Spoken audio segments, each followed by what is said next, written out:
Kita mulai nggih. Assalamualaikum warahmatullahi wabarakatuh. Bismillahirrahmanirrahim. Alhamdulillahi rabbil alamin. Wa bihi nasta'inu ala umurid dunya waddin.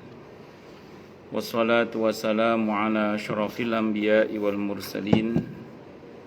Sayyidina wa habibina wa syafi'ina wa qurrati a'yunina wa maulana Muhammadin wa ala alihi wa ashabihi wa dzurriyyatihi ajma'in, amma ba'd.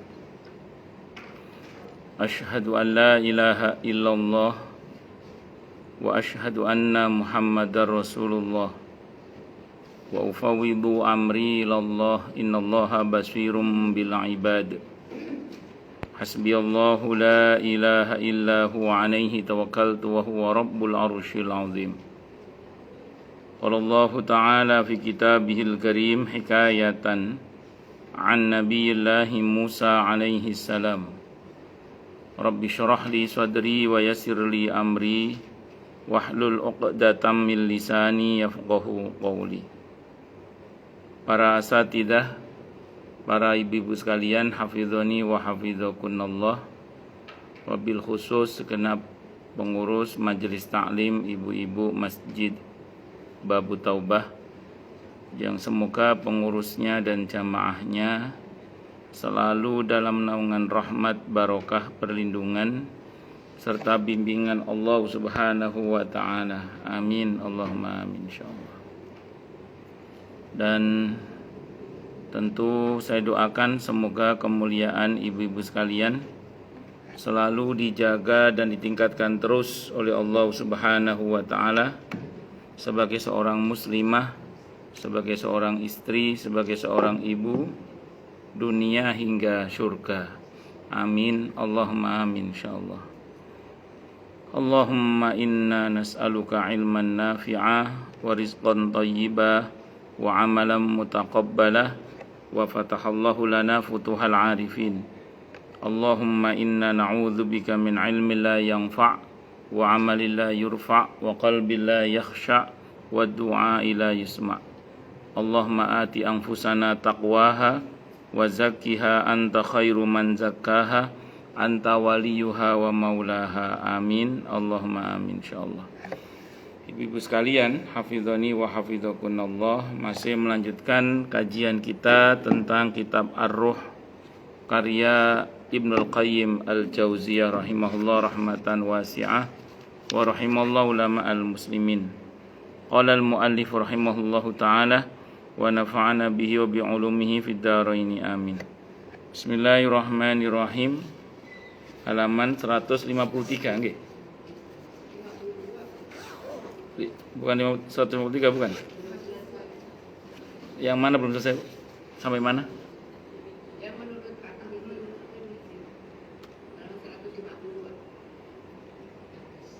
itu belum berarti ini.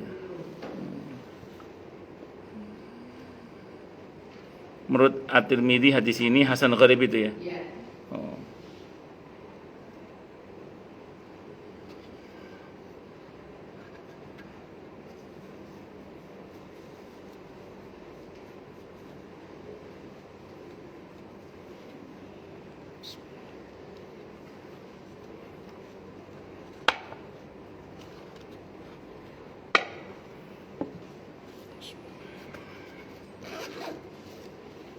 Bismillahirrahmanirrahim.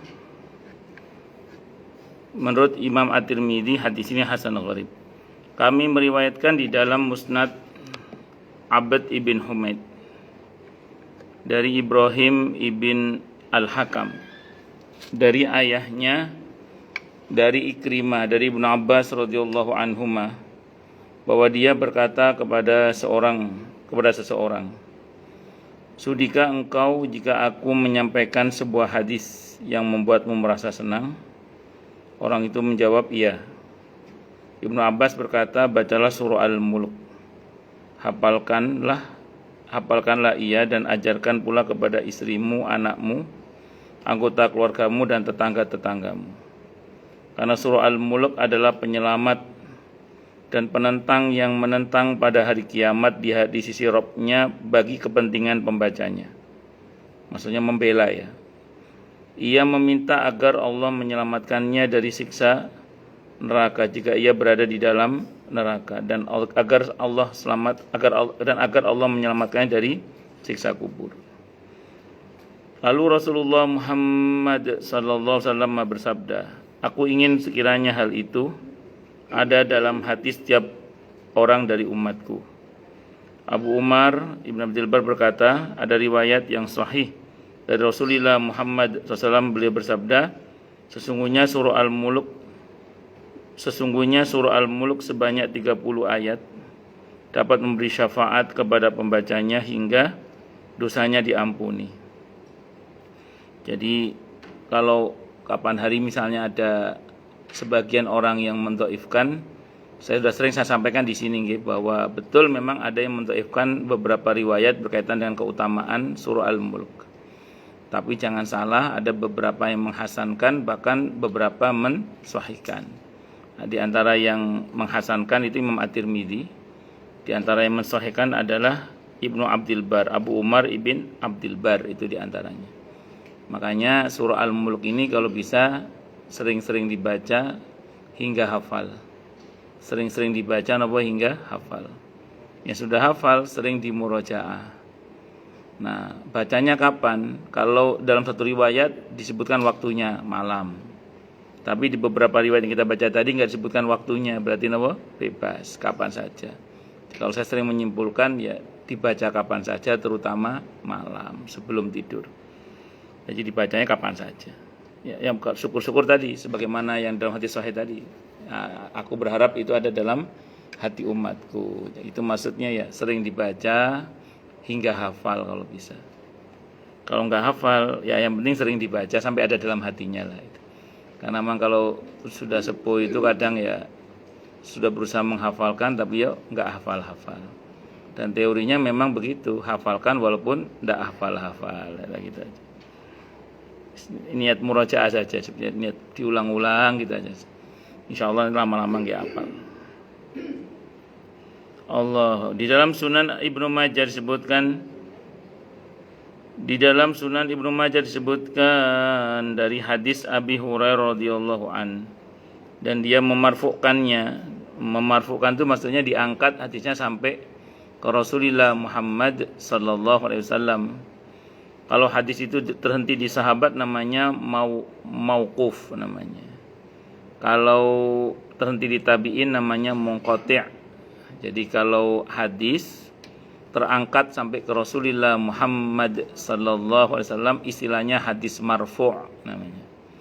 Kalau hadis yang terhenti di sahabat itu namanya hadis mauquf namanya. Kalau terhenti di tabi'in namanya hadis munqati'. Kalau marfu' berarti nyambung sanadnya sampai ke Rasulullah Muhammad sallallahu alaihi wasallam. Kalau mauquf terhenti di sahabat itu qaulus sahabat, perkataan sahabat. Pertanyaannya gini, apakah hadis yang mauquf bisa jadi dalil? Jawabannya bisa dalam madhab Hambali. Dalam madhab Hambali perkataan sahabat itu dalil. Itu dalam madhab Hambali. Berbeda dengan madhab Hambali, madhab Syafi'i. Perkataan sahabat tidak serta-merta menjadi dalil kecuali ada kesepakatan di antara para sahabat. Namanya ijma' sahabat. Ya, jadi ada qaulus sahabah, perkataan sahabat, ada ijma' sahabat, kesepakatan para sahabat. Itu pembukuan Al-Quran itu ijma' sahabat. Terus kemudian tarawih tiap malam di masjid di awal waktu itu ijma' sahabat. Ijma' sahabat. Tarawih yang salat Idul Fitri yang tadinya di lapangan di masa Nabi, di masa Sayyidina Umar ditarik ke Masjid Nabawi, itu juga ijma' sahabat. Itu ijma' sahabat. Itu bisa jadi dalil. Kalau dalam mazhab Syafi'i nunggu ijma' dulu. Tabi'in juga sama itu.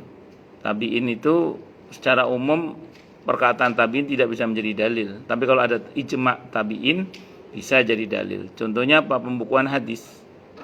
Pembukuan hadis itu terjadi di masa Umar bin Abdul Aziz. Itu sudah generasi tabi'in, walaupun masih ada para sahabat saat itu. dan kebijakan beliau tidak ditentang oleh para tabi'in, termasuk para sahabat yang masih hidup saat itu. Nah, kesepakatan itu namanya ijma' di kalangan para tabi'in. Itu juga bisa menjadi dalil.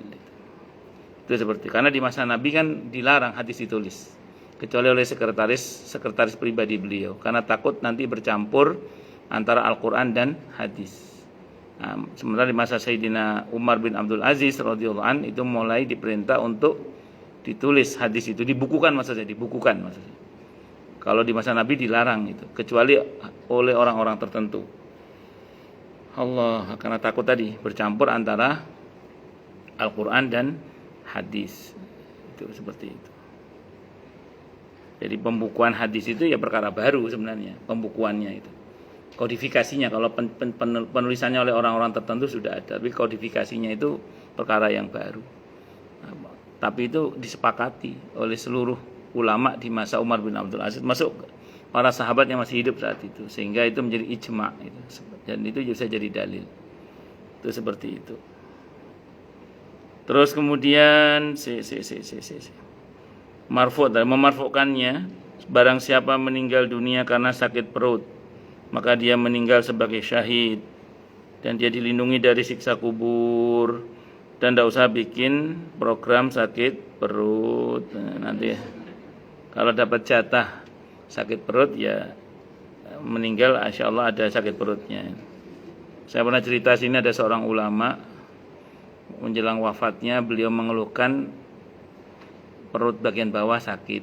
Kata keluarganya, padahal beliau ini nggak punya riwayat sakit perut, nggak punya riwayat. Tapi pas menjelang meninggal bilang perut bagian bawahnya sakit. Itu tanda husnul khotimah namanya. Diberi makan dan diberi keuntungan berupa rizki dari surga. Di dalam Sunan An-Nasai sebutkan dari Jami' ibn Shaddad, dia berkata, aku pernah mendengar Abdullah ibn Yashkur berkata, aku pernah duduk bersama Salman ibn Sarsad dan Khalid ibn Urfutah. Lalu banyak orang yang bercerita tentang seseorang yang meninggal karena sakit perut. Sementara Salman dan Khalid ini ingin sekali menyaksikan jenazah orang itu. Maka seseorang di antara mereka berdua berkata kepada temannya, bukankah Rasulullah Muhammad sallallahu alaihi wasallam bersabda, barang siapa meninggal karena sakit perut maka dia tidak disiksa di kubur. Abu Daud At-Tayalisi berkata, di dalam musnadnya kami diberitahu Syu'bah, aku diberitahu Ahmad ibn Jami' ibn Shaddad dari ayahnya yang menyebutkan hadis di atas. Dan dia menambahkan, temannya berkata, begitulah, membenarkan maksudnya itu. Di dalam riwayat At-Tirmidzi disebutkan juga hadis Rabi'ah bin Saif dari Abdullah bin Amr, dia berkata, Rasulullah Muhammad sallallahu alaihi wasallam bersabda, tidaklah seorang muslim meninggal pada hari Jumat atau pada malam Jumat melainkan Allah melindunginya dari ujian kubur. Jadi kalau meninggal di malam Jumat, Kamis maghrib atau Jumat siang sebelum maghrib juga sama, maka dia bebas fitnah kubur, pertanyaan kubur atau siksa kubur. Kalau bebas pertanyaan kubur, otomatis bebas siksa kubur. Nah, tapi asalkan mati dari Jumat dalam kebaikan. Saya sering contohkan, kalau meninggal di hari Jumat tapi tidak dalam kebaikan, tidak masuk dalam kategori yang husnul khotimah. Contoh, saya sering ditanya oleh jamaah, ada orang nggak sholat Ustadz, matinya hari Jumat. Orang dia itu seumur-umur meninggalkan sholat fardu maksudnya. Mati hari Jumat, ini fakta loh. Ada temannya jamaah saya itu, dia nanya ke saya, padahal dia nggak sholat Pak Ustadz, tapi matinya hari Jumat. Maka saya jawab gini, kan kita nggak tahu hakikatnya ya kan, hakikat itu kan hanya Allah yang tahu. Kita cuma ngomong secara kasat mata. Kalau bahasanya Sayyidina Umar radhiyallahu anhu, al-ana nahnu nahkumu bidzawahir wallahu yahkumu bis-sarair. Begitu Nabi menghadap kepada Allah, kata Sayyidina Umar, mulai sekarang kita hanya menghukumi yang tampak-tampak saja, yang batin itu urusan Allah. Kita ngomong zahirnya aja. Secara kasat mata dia meninggalkan sholat fardu, terus dia mati dari Jumat, berarti dia mati dari Jumat dalam keadaan durhaka kepada Allah, bukan mati dalam keadaan taat itu. Dan durhaka meninggalkan sholat itu melebihi durhaka zina, mencuri, dan macam-macam. Itu jadi ya bukan syahid, itu sangit, saya bilang itu. Ya, ini secara kasat mata nih. Karena kita nggak bisa menghukumi batinnya, kita hanya bisa menghukumi zahirnya, saya bilang gitu. Ya memang kalau kita mau husnudzon bisa juga gini, mungkin siapa tahu beberapa menit sebelum dia mati dia tobat, bisa saja kan. Kalau Allah berkehendak kan bisa saja. Tapi kan kita bukan urusan kita, itu urusan dia dengan Allah. Urusan kita adalah zahirnya tampak seperti itu ya. Kita nyatakan tidak syahid. Itu seperti itu. Dan yang kedua, yang pernah saya ceritakan di sini, ada begal di Tangerang, begal malam Jumat. Ketangkep sama orang, dibunuh, dibakar, mati itu. Iya. Itu ada 2 tanda mati syahid itu, mati malam Jumat sama mati dibakar itu. Karena itu dua-duanya tanda mati syahid itu. Tapi dia kan karena begal. Itu ya bukan syahid, itu sangit itu seperti itu. Nah, ini perlu dipahami, bukan apa-apa, supaya kita itu tahu kriterianya kalau kita dalam kebaikan. Ya kayak mati tenggelam. Itu kan syahid. Ini ceritanya ada orang nyolong lari kecemplung kali. Ya itu syahid sangit itu. Oh, itu intinya gitulah intinya. Allahu Akbar. Naudzubillah ya, naudzubillah min sangit. Kita yang minta yang syahid di jalan Allah Subhanahu wa taala untuk kita semua, amin Allahumma amin. Jadi itu nggih. Terus berarti boleh Ustaz kita minta meninggal di hari Jumat, boleh, tidak apa-apa. Cuman kan itu tidak bisa kita program gitu loh. Palingnya kita cuma bisa minta. Yang bisa kita program itu surah Al-Mulk itu. Nggih kan? Kalau mati hari Jumat kan tidak bisa kita program. Mati sakit perut juga nggak bisa kita rencanakan. Jenengan saben dina mangan sambel terus supaya sakit perut. Ya malah nyiksa diri kan. Ya mending baik-baik saja terus. Tapi kalau jatahnya dapat juga kalau jatahnya. Tapi saya ulang ya, udahlah yang itu nggak usah direncanakan. Mending Al-Mulk itu. Yang bisa kita program Al-Mulk itu. Al-Mulk itu bisa kita program. Di samping kalau di kitab At-Tadhkirah Imam Al-Qurtubi perbanyak baca surah Al-Ikhlas. Itu. Jadi kalau enggak nyangkut Al-Mulknya, paling enggak Al-Ikhlasnya lah yang nyangkut itu. Itu di kitab At-Tadhkirah Imam Al-Qurtubi. Perbanyak baca surah Al-Ikhlas. Paling enggak yang 10 non-stop itu. Jadi paling enggak tiap hari lah kita baca itu. Yang 10 non-stop, yang Al-Ikhlas 10 kali non-stop itu loh. Jadi tidak disela dengan bacaan-bacaan yang lain. Yang insya Allah akan dibangunkan rumah di surga. Hadisnya riwayat Ahmad, hadisnya sahih. Ya kalau sudah punya rumah di surga, insya Allah bebas fitnah kubur lah. Itu seperti itu. Ngoten nggih? Ya, pun lanjut. Allahu Akbar. Tapi ya boleh minta meninggal hari Jumat, boleh. Sehingga nanti jangan setiap malam Jumat deg-degan apa sekarang ya gitu. Allah yarham Kiai Haji Sahal Mahfud itu, beliau termasuk yang pernah mohon pada Allah meninggal di hari Jumat dan Allah kabulkan. Kesaksian dokter yang menemani beliau dari habis sholat Isya itu lisannya tidak berhenti berzikir kepada Allah. Zikir terakhirnya itu la ilaha illallah sampai kapundhut. Dengan sangat jelas. Tidak berhenti dari habis sholat Isya itu. Dalam keadaan sudah tidak sadar itu tapi refleksnya itu zikir, refleksnya itu.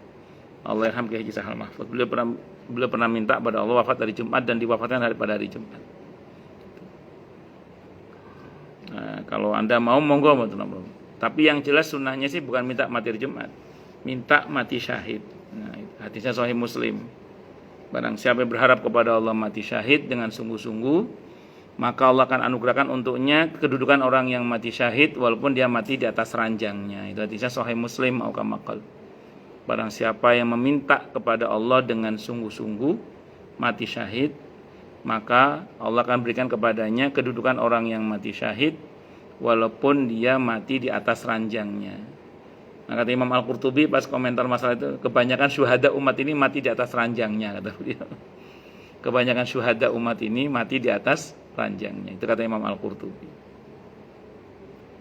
Apalagi ditambah wafat sebagai pengurus masjid, pengurus majelis taklim, penggiat-penggiat dakwah, jamaah yang aktif. Walaupun karena kuota pengurus terbatas, paling enggak jadi jamaah yang aktif misalnya, atau jadi donaturnya.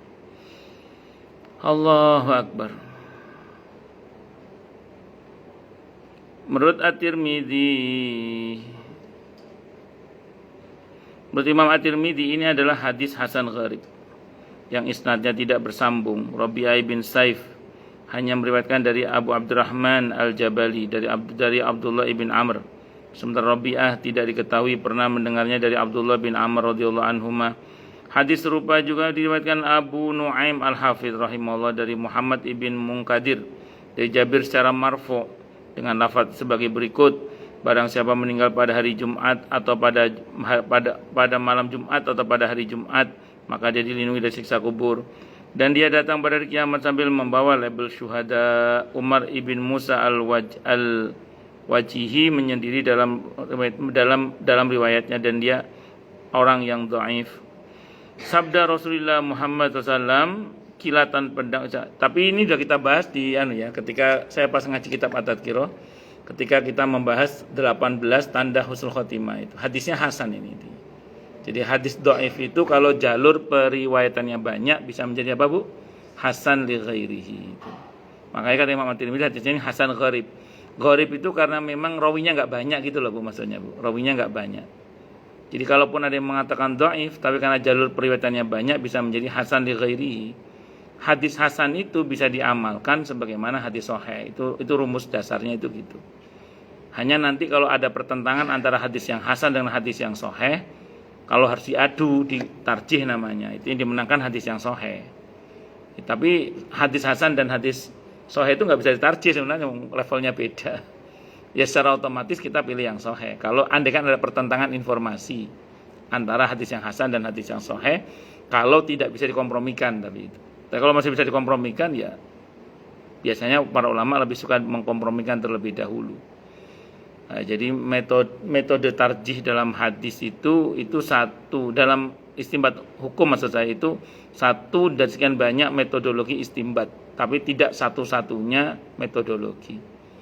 Kan sering jamaah itu bilang, Ustaz tolong ditarjih. Saya sering bilang ke jamaah, nanti saya tarjih, Bu, saya bilang. Cuman saya mau beritahu saja bahwa tarjih itu bukan satu-satunya metodologi. Tarjih itu maksudnya mana pendapat yang paling kuat. Kalau jenengan sering dengar Ustaz, ini pendapat yang paling kuat, berarti beliau sedang menggunakan tarjih. Tapi tidak semua ulama itu menggunakan tarjih. Sebagian lebih suka mengkompromikan. Jadi kalau kita pahami dari begini, ini bisa begini. Kalau ini bisa begini. Itu namanya dicari benang merahnya. Dicari sambungan-sambungan kemungkinannya. Itu namanya dikompromikan. Namanya kalau metodenya namanya al-jam'u. Al-jam'u itu mencoba untuk mengkompromikan. Itu ada juga ulama yang memandang dari sisi nasih mansuhnya, dalil yang menghapus dan dalil yang dihapus.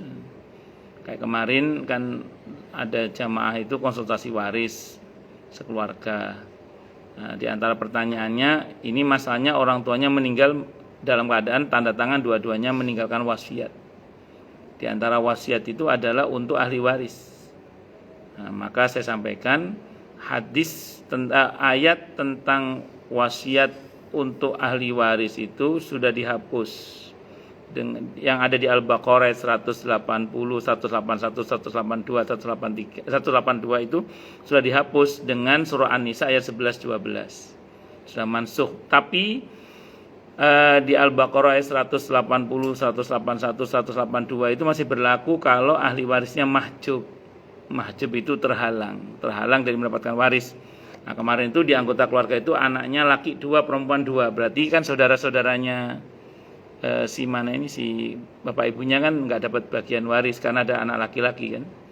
Nah, karena ada anak laki-laki. Nah, tapi kalau si bapaknya ini mewasiatkan untuk salah satu adiknya yang tidak mampu karena sayang sama adiknya, maka wasiat itu masih berlaku. Kenapa? Karena adiknya si mayit ini terhalang dari mendapatkan waris. Jadi ayat tentang wasiat untuk ahli waris itu masih bisa berlaku kalau si ahli warisnya itu mahjub. Mahjub itu terhalang. Yang mahjub hirman ya, yang betul-betul terhalang. Kan ada mahjub itu mahjub yang nukson. Jadi mahjub terhalang tapi dia tetap masih dapat bagian waris. Contoh misalnya ibu. Ibu itu kan kalau si mayit tidak punya anak, tidak punya saudara, kan dia dapat bagian sepertiga. Tapi kalau anaknya ini punya yang mayit ini punya saudara atau punya anak, maka ibunya dapat 1/6 gitu. Kalau bapak mah nggak bisa naik, tetap sepertiga, seperenam bapak itu. Kalau bapak itu, nah makanya kalau ada istilah laki-laki selalu lebih banyak bagiannya, salah itu. Di dalam waris bapak sama ibu bisa dapat sepertiga. Kalau bapak selamanya seperenam bapak itu. Kalau ibu bisa sepertiga, tapi dengan catatan kalau si mayit, anaknya si ibu itu tidak punya saudara dan juga tidak punya anak. Itu baru ibu dapat bagian sepertiga itu. Itu seperti itu. Itu jadi ini saya beritahu biar ibu-ibu nanti nggak kaget ya. Loh, kemarin kata Ustadz ini yang lebih kuat ini. Kalau istilah lebih kuat itu bukan berarti yang nggak kuat itu nggak dipakai ya Bu ya. Kayak gini lah Bu, orang sering bertanya, itu mengusap kepala saat wudhu ya, itu 3 kali apa sekali sebenarnya? Kalau ibu berapa kali? Oke, itu yang paling kuat itu dalilnya. Yang 3 kali itu juga ada riwayatnya. Dan bukan berarti terus kemudian mengamalkan yang satu, terus kemudian yang satu itu dianggap salah gitu loh. Itu kesalahan orang hari ini itu kan nganggap kalau inilah yang paling kuat, terus dianggap yang lemah itu salah. Padahal yang dianggap lebih lemah itu bukan berarti itu salah. Nah, kalau pakai pendekatan al-jamu kompromi itu masih bisa diamalkan sebenarnya. Itu sebenarnya karena prinsipnya hadis yang sahih itu masih bisa diamalkan, atau hadis yang hasan itu masih bisa diamalkan. Hanya sebagian kita memilih yang lebih kuat misalnya. Kayak tayamum itu. Kalau kita pelajari hadisnya di fikih sunnah yaitu, itu yang paling sahih memang sampai sini, yang paling sahih. Yang paling sahih. Tapi di Bidayatul Mujtahid sampai sini pun ini juga sahih kalau di Bidayatul Mujtahid. Ini sampai sini pun masih sahih. Walaupun ada yang mendhaifkan, tempat di Bidayatul Mujtahid ini disahihkan. Ya, jadi ya monggo. Saya tergantung lengan baju saya aja kalau saya. Betul, kalau lengan baju saya lagi yang panjang, saya biasanya sampai sini mengamalkan. Tapi kalau lagi pendek gini, biasanya saya lebih suka sampai sini. Kalau saya pribadi ya, lebih suka. Itu begitu. Jadi jangan terus kita menyalahkan yang pengamalan yang lain yang tidak lebih kuat dalilnya, tapi itu sahih juga gitu loh. Maksud saya itu gitu. Kesalahan kita hari ini ya gitu tadi, sebagian orang nganggap kalau pilih yang lebih kuat dianggap yang tidak kuat itu salah. Padahal itu ya sahih juga dan bisa diamalkan. Dan istilah para ulama itu, kebenaran di dalam Islam itu bisa 1, 2, 3, 4, 5 karena 5-5-nya Nabi ajarkan dan atau Nabi contohkan. Itu takbir di sini misalnya Allahu Akbar atau Allahu Akbar, riwayatnya ada semua itu riwayatnya. Sebagaimana ketika Anda sujud lutut dulu baru tangan atau tangan baru lutut, itu dua-duanya riwayatnya juga ada dan sama-sama sahihnya dalam riwayat Abi Dawud misalnya. Salat yang tahiyatnya cuma sekali itu, yang model tawarruk ada hadisnya, yang model iftirash juga ada hadisnya masing-masing. Dan hadisnya sama-sama sahihnya di riwayat Abi Dawud juga sama. Hanya beda rawinya, satu Siti Aisyah, satu yang lainnya. Nah, itu kan kalau kita mau kompromikan ya berarti dua-duanya bisa diamalkan. Kalau ulama sederhana, yang Nabi meletakkan lutut terlebih dahulu baru tangan itu masih muda. Yang tangan dulu lutut itu kita beli sudah mulai sepuh. Ya, jadi ya monggo mawon. Itu. Karena rawinya yang pertama itu Wa'il bin Hujr. Rawi yang belakangan itu yang tangan dulu itu Abu Hurairah. Abu Hurairah itu masuk Islam, Nabi menghadap kepada Allah kurang 3 tahun setengah. Jadi usia Nabi saat itu udah 60-an kira-kira. Ya sudah mulai ya mulai udzur lah istilahnya gitu. Secara fisik, secara zahir. Itu seperti itu. Ya walaupun Nabi kita Muhammad SAW itu secara internal beliau sehat. Kalaupun beliau sempat sakit setelah Umrah Hudaybiyah itu karena habis makan daging kambing yang diracun oleh orang Yahudi itu. Yang sejak itu Nabi sering sakit. Jadi racun yang orang Yahudi yang meracuni Nabi itu kan berkeyakinan kalau dia asli Nabi nggak akan mati oleh racun. Itu keyakinannya orang Yahudi. Dan memang betul Nabi tidak wafat. Tapi 2 orang sahabat yang makan bersama Nabi wafat langsung. Dan racun itu yang kata Nabi dalam satu riwayat itu yang akhirnya mengganggu kesehatan beliau. Beliau jadi agak sering sakit itu sejak diracun oleh wanita Yahudi. Itu faktor eksternal awalnya. Tapi secara umum beliau orangnya sangat sehat tentunya. Buktinya ketika wafat ada sahabat yang menghitung uban Nabi cuma 20. Di usia 63 itu uban Nabi cuma berapa? 20. Kalau saya udah berapa ini bannya? Itu seperti itu. Allah. Sampai mana tadi, Bu? Oh, dhaif tadi ya, dia orang-orangnya. Sabda Rasulullah Muhammad SAW, kilatan pedang. Kilatan pedang yang berkelebat di atas kepalanya sudah cukup sebagai ujian, artinya iman dan kemunafikan seseorang diuji dengan kilatan pedang yang berkelebat di atas kepalanya. Namun dia tidak melarikan diri. Kalau memang dia orang munafik, tentu tidak sanggup bersabar melihat kilatan pedang itu. Berarti imanlah yang membuatnya mau mengorbankan jiwa kepada Allah, dan di dalam dadanya berkobar kemarahan karena Allah dan Rasulnya. Berjuang untuk membela agama dan kalimat Allah. Yang demikian ini sudah menunjukkan kebenaran yang ada di dalam hatinya, yang tampak jelas ketika berada di medan peperangan, sehingga dia tidak lagi memerlukan ujian di dalam kuburnya. Itu yang saya ceritakan kemarin ya, kilatan pedang yang menegangkan sudah cukup untuk membuat dia tidak lagi mengalami ketegangan di alam kubur atau di hari kiamat nanti. Itu penjelasan Ibnu Qayyim itu lebih kepada memang itu sudah ujian keimanan. Orang beriman dia tidak akan gentar dengan kelebatan pedang itu, karena di dalam hatinya ada semangat untuk menegakkan kalimat-kalimat Allah. Oke, kita nggak usah ngomong perang, kita ngomong dalam konteks kekitaan. Ibu-ibu yang dengan sengaja menerjunkan dirinya, mengorbankan waktu, biaya, dan tenaganya untuk perjuangan jalan Allah, seperti menjadi pengurus majelis taklim ini atau menjadi penggiat-penggiat dakwah ini, itu kalau bukan karena semangat imani ya apa ya mau, kira-kira gitu aja. Dipikir-pikir kan mending aku jadi wong biasa, enggak usah melok-melok, yang penting saya. Tapi ibu enggak, sebagian ibu kan malah dengan sengaja menerjunkan diri dalam perjuangan di jalan Allah ini.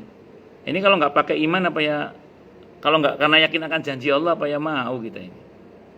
Jam segini nanya ngapain? Ya, ibu malah ambil datang ke masjid ngaji gitu. Ini kalau bukan karena yakin ada rahmat Allah, ada keberkahan dari Allah, ada janji dari Rasulullah, apa ya mau kita. Nah, ini kan ujian iman sebenarnya, seperti ini, ujian iman. Bangun malam untuk sholat malam, subuh, itu kan jam-jam dimana kita enak tidur itu kan. Tapi kita milih bangun, kita milih bangun untuk mengerjakan semua itu. Itu kalau bukan karena iman ya apa ya bisa begitu itu. Datang capek-capek dengan biaya yang mahal ke Mekah, ke Madinah. Apa menariknya Mekah Madinah kalau dari segi pemandangan atau apa istilahnya gitu. Kalau nggak pakai iman kan nggak tertarik kita ke sana. Mending yang negara liyane sing enak, sama sing indah-indah. Tapi karena di sana itu ada, kita ke sana menggunakan ilmu dan iman itu, makanya kita bolak-balik ke sana itu yang nggak ada capek-capeknya, nggak ada bosan-bosannya. Kenapa? Karena ada janji Allah, ada janji Rasulullah Muhammad SAW. Nah, itu kalau nggak pakai iman kan nggak bisa. Kalau nggak pakai iman, nah, makanya orang-orang yang beriman dia pantas kalau dia lebih mengedepankan li'ilah kalimatilah tadi itu, pantas kalau dia nanti tidak mendapatkan kesulitan di alam kubur, karena di dunia dia sudah menerjunkan diri dalam kesulitan perjuangan. Jadi karena sudah menerjunkan diri dalam kesulitan perjuangan, nanti di akhirat udah nggak dikasih kesulitan lagi. Kira-kira gitulah kesimpulannya itu, kira-kira gitu. Itu yang saya sampaikan kemarin. Mudah-mudahan keterlibatan kita dalam perjuangan jalan Allah itu masuk dalam hadis itu. Wis cukup dek dunya reni payah, wis ngurus majelis taklim, ngurus masjid. Wis di akhirat semoga ya kita semua gitu ya. Amin insyaallah. Wis urusan akhirat beres. Nah, insyaallah mudah-mudahan. Allahu akbar.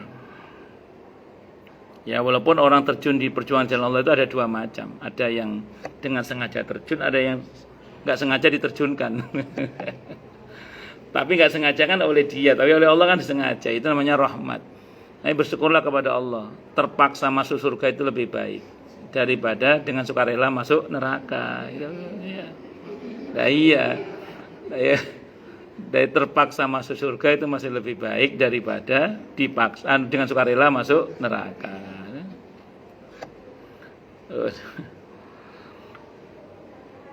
Ya fakta kan, sebagian kita kan ada yang dalam tanda kutip awalnya nggak menyengaja terjun di perjuangan jalan Allah, tapi keadaan yang memaksa dia atau dipaksa dia untuk masuk dalam perjuangan kan. Ya akhirnya mau tidak mau ikut. Awalnya gitu, tapi lama-lama kan menikmati insyaallah. Nah, itu namanya dipaksa masuk surga namanya. Dipaksa masuk surga. Allahu Akbar. Ya, terpaksa masuk surga itu lebih baik daripada dengan sukarela masuk neraka.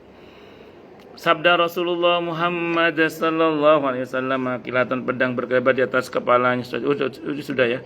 Abu Abdillah Al-Qurtubi berkata rahimahullah, jika orang mati syahid tidak diuji dalam kubur, maka orang yang siddiq lebih layak untuk tidak diuji karena pahalanya lebih besar. Apalagi ia disebut lebih dahulu dalam ayat daripada orang yang mati syahid minan nabiyina wasiddiqina wasyuhada. Kalau orang yang mati syahid tidak diuji di dalam kubur, lalu bagaimana dengan orang yang tingkatnya lebih tinggi darinya? Maka tentulah dia lebih layak untuk tidak diuji. Jadi di atasnya orang yang mati syahid itu siddiq. Di atasnya siddiq namanya nabi. Jadi minan nabiyina wasiddiqina wasyuhada. Pertanyaannya, siapa siddiq itu? Siddiq itu adalah orang-orang yang jujur. Siddiq itu adalah orang-orang yang jujur. Saya sering sampaikan di sini ya. Jujur yang pertama itu jujur pada Allah. Jadi seorang muslim harus jujur pada Allah. Yang kedua jujur pada diri sendiri. Yang ketiga jujur pada sesama. Ini kalau kita berhasil menjadi orang yang jujur, insya Allah ya, insya Allah, dan semoga kita digolongkan dalam golongan siddiqin. Walaupun kita tidak sekelas dengan Abu Bakar As-Siddiq ya, sebagaimana beliau dengan keimanan dahsyat. Paling enggak memper itu, menyerupai itu ya, semoga kita satu rombongan gitu loh maksudnya itu. Kan man tasyabbaha biqaumin fahuwa minhum. Siapa yang menyerupai satu kaum, maka dia dalam golongan kaum itu. Nah, kalau kita sudah berusaha untuk berlaku jujur kepada Allah, jujur pada diri sendiri, jujur pada sesama, insya Allah dan semoga kita termasuk dalam kategori siddiqin itu. Mudah-mudahan, amin. Allahumma amin. Walaupun saya ulang, kita tidak akan pernah menyamai Abu Bakar As-Siddiq radhiyallahu anhu. Tapi paling tidak mudah-mudahan kita itu satu rombongan dengan beliau karena berusaha menyerupai beliau gitu loh.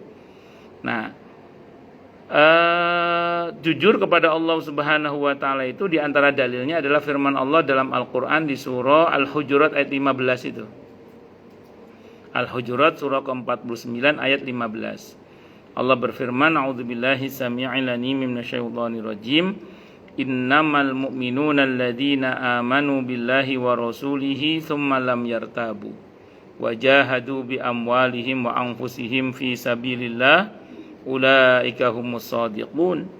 Bahwasanya mukmin sejati itu adalah orang-orang yang telah beriman kepada Allah dan Rasulnya, kemudian mereka tidak ragu-ragu dalam mengimani Allah dan Rasulnya. Karena tidak ragu-ragu, maka dibuktikan dengan jihad, dengan kemauan untuk berjuang dengan harta dan diri mereka. Di mana berjuangnya? Di jalan Allah. Ulaika humus shadiqun. Mereka itulah shadiqun, orang-orang yang jujur, benar dan bersungguh-sungguh dalam mengimani Allah dan Rasulnya Muhammad sallallahu alaihi wasallam.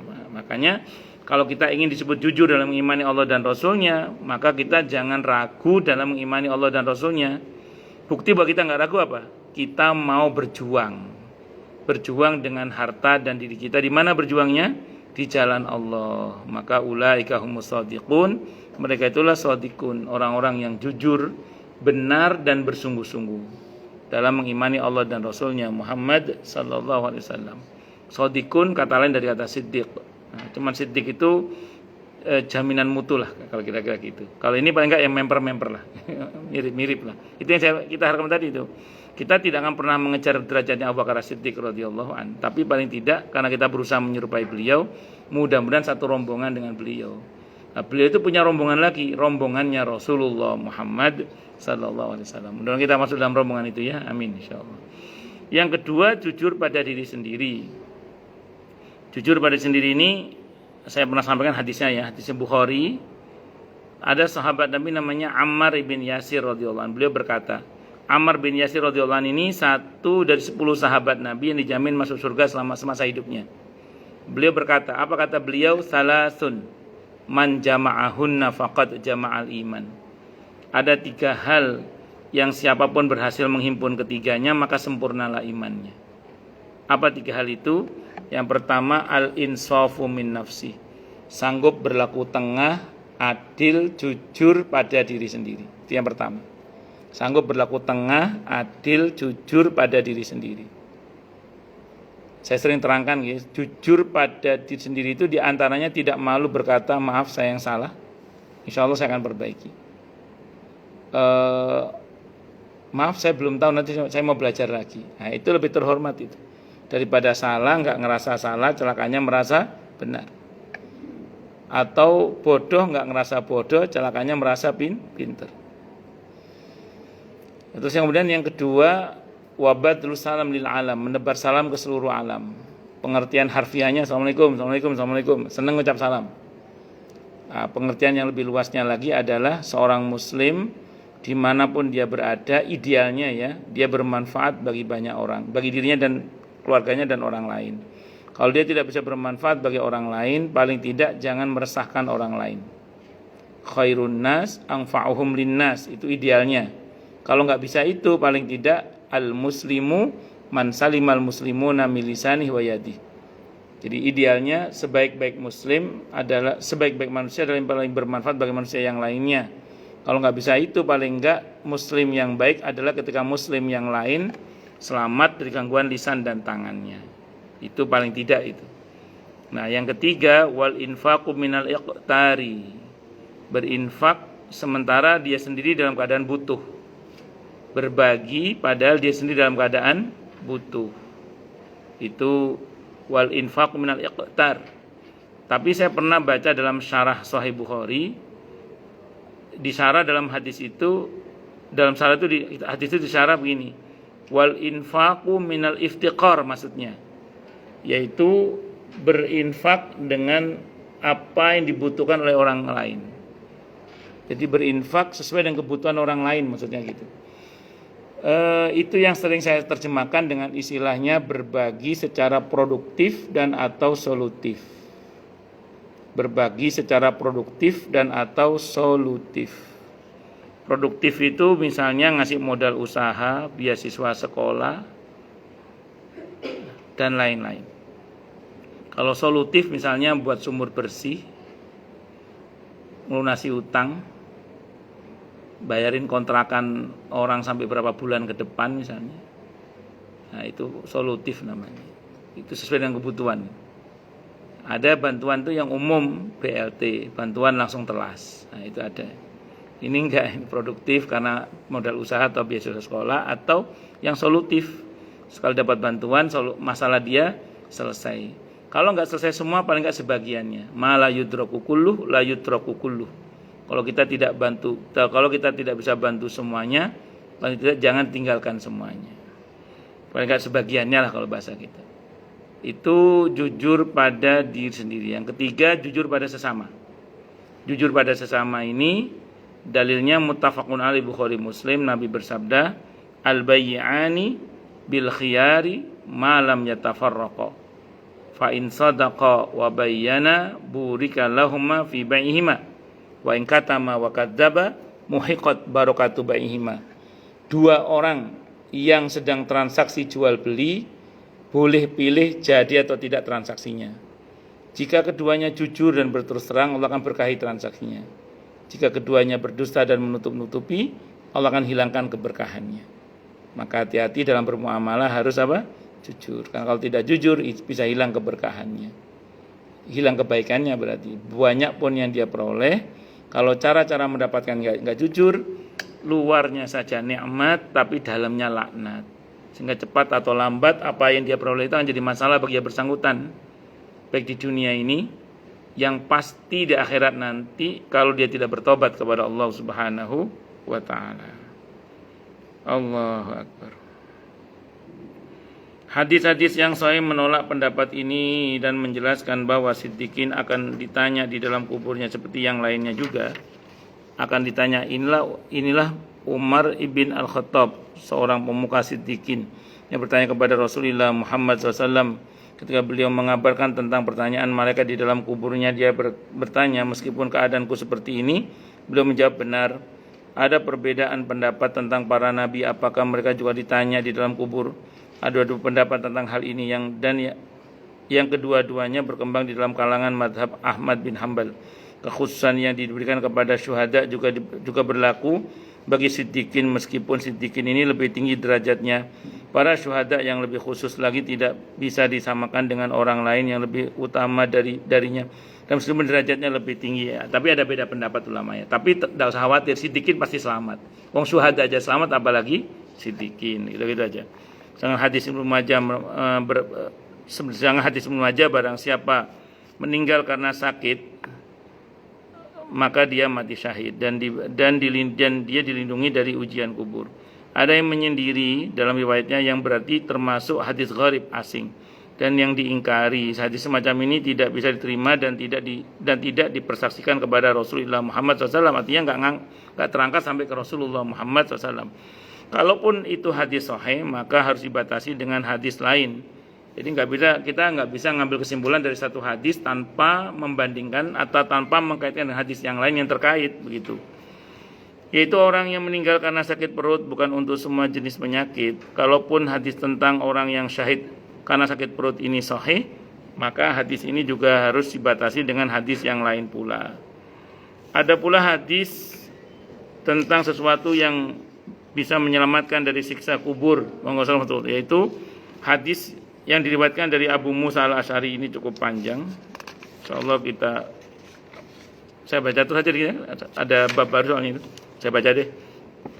Ada pula hadis tentang sesuatu yang bisa menyelamatkan dari siksa kubur, yaitu hadis yang diriwayatkan Abu Musa al-Madini yang alasannya dijelaskan di dalam kitabnya At-Targhib wa Tarhib, dan dia pun menguraikannya. Dia meriwayatkannya dari hadis Al-Faraj ibn Fudalah. Dia berkata, kami beritahu Hilal bin Jabalah dari Sa'id ibn Musayyib rahimahullah dari Abdurrahman ibn Samurah radhiyallahu anhu. Dia berkata, Rasulullah Muhammad SAW mendatangi kami yang ketika itu kami berada di Sufah, tempat yang biasa dihuni orang-orang fakir miskin tunawisma di Madinah. Beliau berdiri di hadapan kami seraya bersabda, semalam aku bermimpi yang benar-benar menakjubkan. Aku melihat seorang laki-laki, mimpinya Nabi wahyu ya. Kalau mimpinya Nabi apa? Wahyu. Jadi pasti benar. Aku melihat seorang laki-laki dari umatku yang dikepung setan-setan. Dia didatangi zikir kepada Allah yang membuat setan-setan itu terbang menjauhinya. Zikir itu efektif untuk mengusir setan. Orang yang tidak berzikir akan ditemani oleh syaitan. Wa may ya'shu an dzikrir rahman nuqayyid lahu syaitanan fahuwa lahu qarin. Aku juga melihat laki-laki lain dari umatku yang dikepung para malaikat azab. Dia didatangi salat yang membuatnya selamat dari tangan-tangan para malaikat itu. Ini namanya amal membela pelakunya. Jadi orang yang banyak punya amal soleh itu kan membela dia nanti. Ini diantara yang bisa membantu adalah sholat. Jadi zikir dan sholat tadi. Aku juga melihat seorang laki-laki dari umatku yang menjulur-julurkan lidahnya karena kehausan. Setiap kali dia mendekati kubangan air, dia dicegah dan diusir. Lalu dia didatangi puasa Ramadan yang membantu dia dengan izin Allah, yang membuat bisa mendapat air minum hingga kenyang. Aku juga melihat seorang laki-laki dari umatku dan para nabi yang duduk membentuk suatu lingkaran. Setiap kali orang mendekat ke lingkaran para nabi itu, maka dicegah dan diusir. Lalu dia didatangi kesuciannya dari junub, mandi junubnya yang menarik dia untuk bisa duduk dalam lingkaran para nabi itu. Lanjut. Jadi ini semua pengaruh amal soleh kepada pelakunya yang nanti bisa membuat yang bersangkutan mendapatkan syafaat dengan izin Allah. Makanya banyak-banyaklah beribadah dan benar-benar amal soleh, karena semua itu insya Allah akan membantu kita dengan izin Allah. Aku juga yang menghela tangannya dan mendudukannya di sisiku, dimasukkan dalam rombongan majelisnya Rasulullah Muhammad SAW, lingkaran tadi. Aku juga melihat seorang laki-laki dari umatku yang dikelilingi kegelapan dari depan, belakang, samping, kiri dan kanannya, atas dan bawahnya, dan dia dalam keadaan bingung dalam kegelapan itu. Lalu dia didatangi haji dan umrohnya. lalu mengeluarkannya dari kegelapan itu dan memasukkannya ke tempat yang terang bercahaya. Ustadz, orangnya belum haji, belum umroh, dapat dari mana? Dapat dari niat haji dan umroh. Memang dalam mazhab Syafi'i itu, orang kalau belum berhaji wajib niat haji setiap musim haji. Itu dalam mazhab Syafi'i. Jadi ada orang belum haji, itu wajib niat haji setiap masuk musim haji. Dzulqa'dah, Dzulhijjah, Muharram. Syawal, Dzulqa'dah, Dzulhijjah, mohon maaf. Itu wajib niat haji. Andai kan dia sampai meninggal tidak berhaji, sudah dapat pahala haji sekali utuh. Itu caranya. Tapi karena niat itu kan niat itu kesengajaan yang kuat. Jadi harus dibuktikan dengan nabung. Walaupun cuma 2.000, 5.000 US dollar. Lanjut. Mengeluarkan dari kegelapan dan masukkannya ke tempat yang terang bercahaya. Aku juga melihat seorang laki-laki dari umatku yang ketakutan oleh kobaran api dan jilatannya. Lalu dia didatangi sodakohnya, sehingga sodakoh itu menjadi tabir atas dirinya dan api yang juga menjadi lindungan bagi kepalanya. Jadi sodakoh melindungi dari api neraka, itulah kalau bahasa kita. Itulah yang Nabi sabdakan ya, lindungilah dirimu dari api neraka walaupun hanya dengan sepotong biji kurma. Aku juga melihat seorang laki-laki dari umatku yang berbicara kepada orang-orang mukmin, tapi mereka tidak mau berbicara kepadanya. Lalu dia didatangi silaturahimnya yang berkata, wahai semua orang mukmin, dia adalah orang yang suka bersilaturahim, senang nyambung kekerabatan. Itu yang akan membela dia sehingga dia nanti diterima di kalangan orang-orang yang beriman.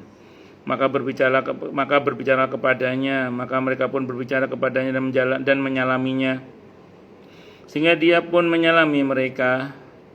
Aku juga melihat seorang laki-laki dari umatku yang dikepung kalajengking, lalu didatangi amar ma'ruf nahi mungkarnya, sehingga dia selamat dari sengatan kalajengking itu. Amar ma'ruf nahi mungkar belain dia. Aku juga melihat seorang laki-laki dari umatku yang berlutut, yang diantara dirinya dan Allah ada tabir, lalu dia datangi akhlaknya yang baik, sehingga dia dituntun Allah dan dibawa ke sisinya Allah. Ini yang kata para ulama, akhlak yang mulia itu bisa membuat orang itu sampai kepada Allah dengan selamat. Orang kalau nggak punya akhlak yang mulia, sulit dekat dengan Allah, kata para ulama, sulit. Nah, Islam itu sisinya 3 yang pokok: akidah, syariah, akhlak karimah. Orang bicara tauhid itu harus dengan akhlak yang mulia. Bicara hukum harus dengan bingkai akhlak yang mulia. Akhlak yang mulia jangan ditinggalkan.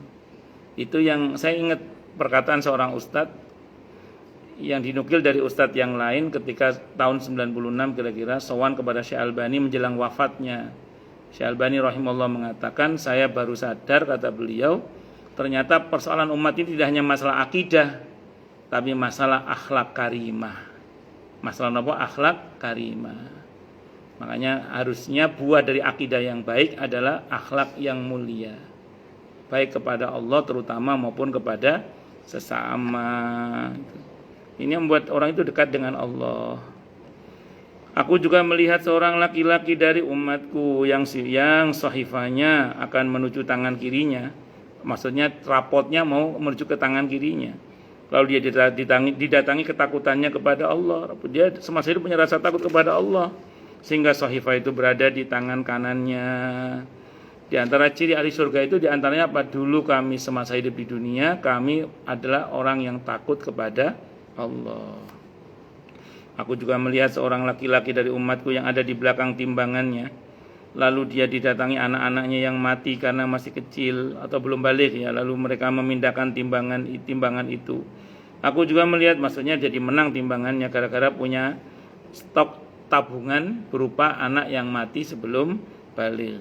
Ini jangan diprogram ya. Tetap kita doakan anak cucu kita, anak cucu yang diberi panjang umur, yang barokah, siha wal afiyah, jadi putra-putri yang solih-solihah, qurratu ayun. Amin Allahumma amin insyaallah. Karena itu tidak kalah berat dan juga timbangannya itu. Aku juga melihat seorang laki-laki dari umatku yang berdiri di bibir neraka jahanam. Lalu dia didatangi pengharapannya kepada Allah sehingga dia diselamatkan dari tempat itu dan dia menyingkir di sana. Hampir masuk neraka, enggak jadi gara-gara kuat harapan baiknya kepada Allah. Kalau ini ada hadis Sahih Muslim juga. Dan nanti dalam hadis Sahih Muslim ya, itu disebutkan Okamakol, nanti itu ada orang yang diseret mau dimasukkan ke neraka.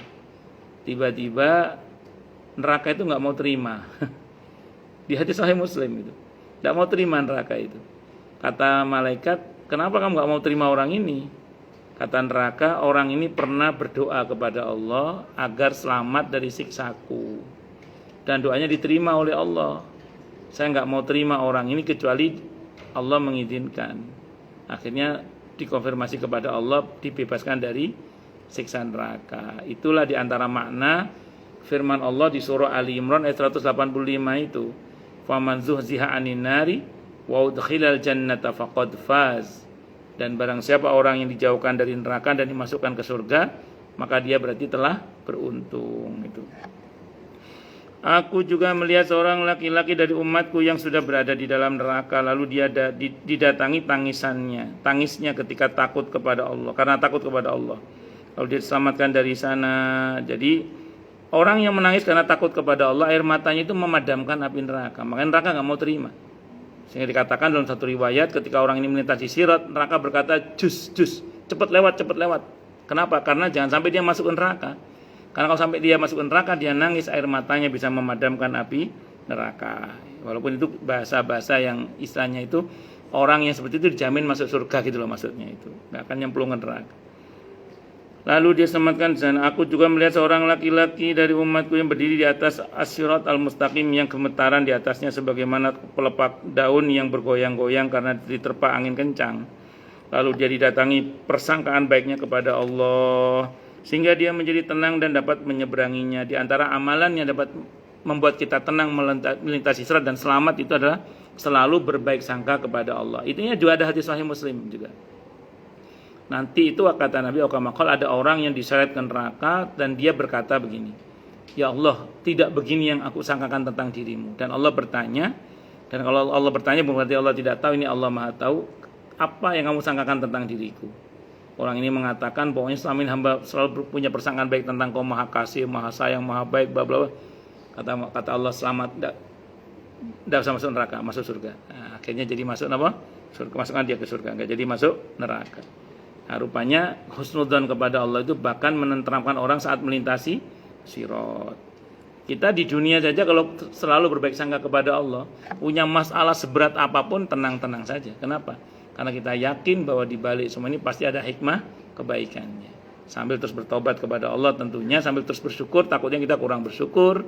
Banyak bertobat mungkin karena dosa kita, tapi tetap pasang baik sangka kepada Allah, bahwa semua pasti akan baik-baik saja. Insya Allah. Aku juga melihat seorang laki-laki yang umatku yang merayap di atas sirat, sedangkan dia merangkak dan terkadang bergantungan. Lalu dia didatangi sholatnya sehingga dia bisa berdiri tegak di atasnya as-sirat dan dapat melaluinya di barokahnya sholat. Orang yang bersegera dalam sholat, insya Allah bersegera juga dalam melintasi siratnya. Juga melihat seorang aku juga melihat seorang laki-laki dari umatku yang berhenti di ambang pintu surga dan pintu itu ditutup dia di hadapannya, lalu dia didatangi syahadatnya hingga pintu itu pun dibukakan baginya dan dia dimasukkan ke dalam surga karena miftahul jannah la ilaha illallah. Menurut Al-Hafidz Abu Musa hadis ini hasan, diriwayatkan dari Sa'id bin Musayyib rahimahullah dari Umar bin Dar serta Ali bin Zaid bin Jud'an radhiyallahu anhum. Ada pula hadis lain yang serupa dengannya yang termasuk dalam perkataan bahwa mimpi para nabi sama dengan wahyu. Hadis ini seperti zahirnya dan tidak seperti hadis lain diriwayatkan dari Nabi kita Muhammad SAW. Aku bermimpi seakan-akan pedangku patah, lalu aku menakwilnya begini dan begitu. Atau seperti aku bermimpi melihat sapi yang disembelih, atau seperti aku bermimpi sepertinya aku berada di rumah Uqbah bin Rafi' dan seterusnya. Telah diriwayatkan sebuah mimpi yang panjang dari hadis Samurah di dalam As-Sahih dan dari hadis Ali dari Abu Umamah radhiyallahu anhuma yang juga riwayat yang tiga riwayat ini hampir sama, yang pada intinya mengandung penyebutan siksa yang ditimpakan kepada orang-orang di barzah. Dalam riwayat ini disebutkan siksa dan amal bisa menyelamatkannya dari siksa itu tentu dengan izin Allah. Yang meriwayatkan hadis ini dari Ibnu Musayyib Hilal Abu Jabala adalah seorang penduduk Madinah. yang tidak mengenal kecuali hadis ini saja. Abu Abi Hatim menyebutkan dari ayahnya seperti itu. Al-Hakim Abu Ahmad dan Al-Hakim Abu Abdillah Abu Jabal mengisahkannya pula dari Muslim. Al-Faraj bin Fudhal meriwayatkannya darinya